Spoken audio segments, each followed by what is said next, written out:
আসসালামু আলাইকুম। আশা করি সবাই ভালো আছেন। আলহামদুলিল্লাহ আমরা অনেক ভালো আছি। তো আজকে দেখেন এটা হচ্ছে আলুর পরোটা। তো আমি এখানে আলু দিয়ে পরোটা বানিয়ে আপনাদেরকে দেখাবো এখন কতটা সুন্দর সফট হয়েছে।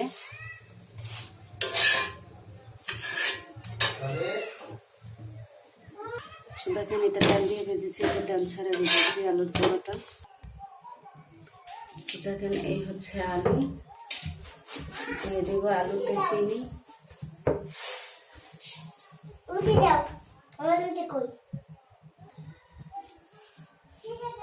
দিয়ে দিব লবণ, মাখিয়ে নিচ্ছি। এদিকে ছেলে বলতেছে রুটি দাও রুটি দাও, রুটি বানাইনি। আলুর পরোটা বানাবো আজকে, তারপরে খাবা।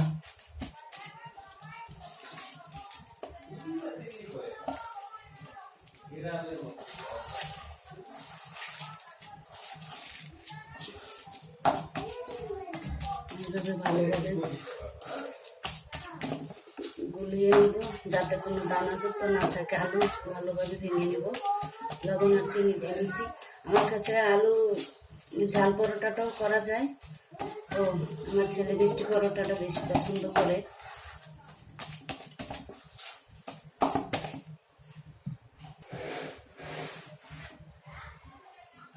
আমি এখানে দিয়ে দিব আটা একটু, যেহেতু পরোটা একটু তেল দিব।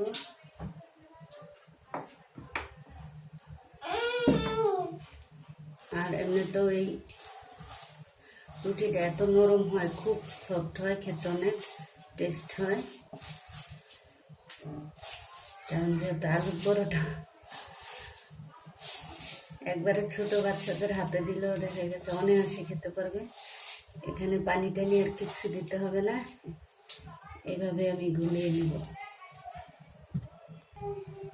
দেখেন আমার আটাটা গোলানো হয়ে গেছে, একবারে রেডি। ওইভাবেই আমি পানি টানি কিছু দিই নেই, কারণ দিতে হবে না, বরঞ্চ আটাটা এত নরম হয়েছে, বেশি বেশি আটা দিয়ে তারপরে বেলতে হবে এটাকে।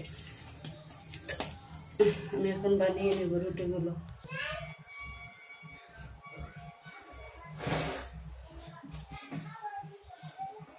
বেশি বেশি আটা দিতে হবে বানাতে, হালকা ভাবে বানাতে হবে রুটিগুলো। আর হচ্ছে আপনার রুটিগুলো বানিয়ে একসাথে জমায়ে রাখা যাবে না, এক একটা করে ভেজে ফেলতে হবে, না হয় একটার সাথে একটা লেগে যাবে। আমি এভাবে রুটিগুলো বানিয়ে নেব।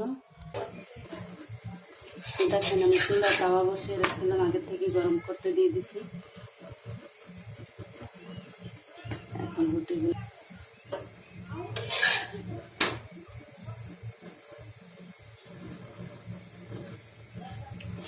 দেখেন আমার একটা রুটি হয়ে গেছে। আমি দুইটা রুটি বানিয়েছি, বাকিগুলো পরে বানিয়ে নেব, কারণ এগুলো একটা করে বানিয়ে একটা করে ভাজতে হয়, আলাদা আলাদা করে রাখতে হয়, না হয় লেগে যাবে। আমার একটা হয়ে গেছে, উঠিয়ে নিলাম। তেল ছাড়াই খুব সুন্দর হয় রুটিগুলো। তারপর আমি আপনাদেরকে একটা তেল দিয়ে ভেজে দেখাচ্ছি যে সেটা কেমন হয়। এই আলুর পরোটাটা যে যা দিয়ে খায়, আমার তো দুধ চা দিয়ে বেশি ভালো লাগে, কারণ মিষ্টি মিষ্টি। তারপর হচ্ছে আজকে খাবে তার বাবা সবজি দিয়ে, আর ডিম পোস্ট করবো। তো ভিডিওটা এমনিতে অনেক বড় হয়ে যাচ্ছে, তাই আপনাদেরকে দেখাতে পারবো না বাকিগুলো। তো আমার যদি আলুর পরোটাটা ভালো লাগে, আমার চ্যানেলটা সাবস্ক্রাইব করে লাইক দিয়ে কমেন্টে জানিয়ে দেবেন। আমার তেল দেওয়া পরোটাটা, আর হচ্ছে তেল ছাড়া, একই লাগে দুইটা। তো ভিডিওটা শেষ করছি, আল্লাহ হাফেজ।